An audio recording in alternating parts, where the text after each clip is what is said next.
Box office దగ్గర దసరా ఉత్సవాలు కూడా మొదలుపెట్టిన దేవరా సినిమా ఇప్పటికే 466 కోట్ల గ్రాస్ వసూలు చేసి తెలుగు ఇండస్ట్రీలో రీజనల్గా టాప్ ఇండస్ట్రీ హిట్గా నిలిచిందనమాట. ఎందుకంటే ఇప్పటికి బాహుబలి, ట్రిపుల్ ఆర్ ఈ రేంజ్లో 100 కోట్లు దాటిన సినిమాలు చెప్పుకుంటే చాలా తక్కువే ఉన్నాయి.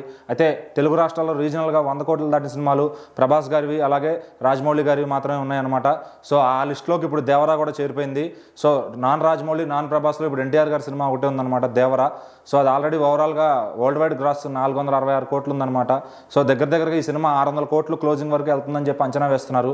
ఒక తెలుగు రాష్ట్రాల్లోనే 100 కోట్లు దాటి దాదాపుగా ఒక 30 కోట్ల ప్రాఫిట్స్ అయితే ఈ సినిమా ఉందన్నమాట. ఓవరాల్గా ఈ సినిమాని 180 కోట్ల ప్రీ రిలీజ్ బిజినెస్ చేశారనమాట. అయితే దీనికి ఆల్రెడీ 215 కోట్ల పైచీలకు షేరు ఈ సినిమా రాబట్టింది. సో మరి ఇంకా ఎంతవరకు వెళ్తుంది, ఎక్కడ ఆగిద్ది దేవరా అనేది. సో ఈ వీకెండ్ కూడా దేవరాకు కలిసి వచ్చే అవకాశం కనబడుతుంది. ఎందుకంటే ఫెస్టివల్ ఆల్రెడీ హాలిడేస్ ఇచ్చేశారు. సో ప్రతిరోజు కూడా ఈవినింగ్ అన్ని షోస్ కూడా ఫుల్ అవుతుంది అనమాట తెలుగు రాష్ట్రాల్లో. అలాగే హిందీలో కూడా దగ్గర 50 కోట్లు వసూలు చేసింది ఈ సినిమా. సో హిందీలో 100 కోట్లు క్లోజింగ్ రావచ్చని ఎక్స్పెక్ట్ చేస్తున్నారు. సో మరి 460 కోట్లు అంటే ఇది ఒక చిన్న విషయం కాదు. ఎందుకంటే ఈ మధ్యన హిట్ అయితే తప్ప ఎవరు కూడా సినిమాకి వెళ్ళట్లేదు.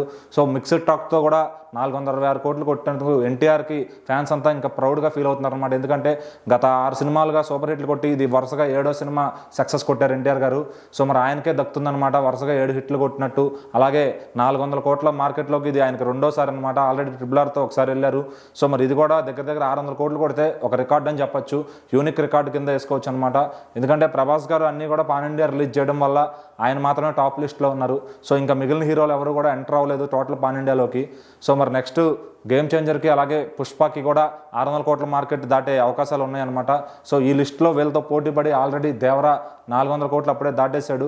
మరి 600 కోట్లు క్లోజింగ్ ఈజీగా పెట్టే అవకాశం కనబడుతుందని, అలాగే దసరా కూడా ప్లస్ అయ్యే ఛాన్స్ ఉంది. పెద్దగా సినిమాలు ఏమీ లేకపోవడంతో తెలుగులో అన్నీ వచ్చేవన్నీ కూడా చిన్న సినిమాలు అవ్వడం వల్ల దేవరాకి ఓపెన్ గ్రౌండ్ అయితే కనబడుతుంది. సో మరి క్లియర్గా ఈ సినిమా 600 కోట్లు దాటుతుందని మనం కూడా ఎక్స్పెక్ట్ చేద్దాం.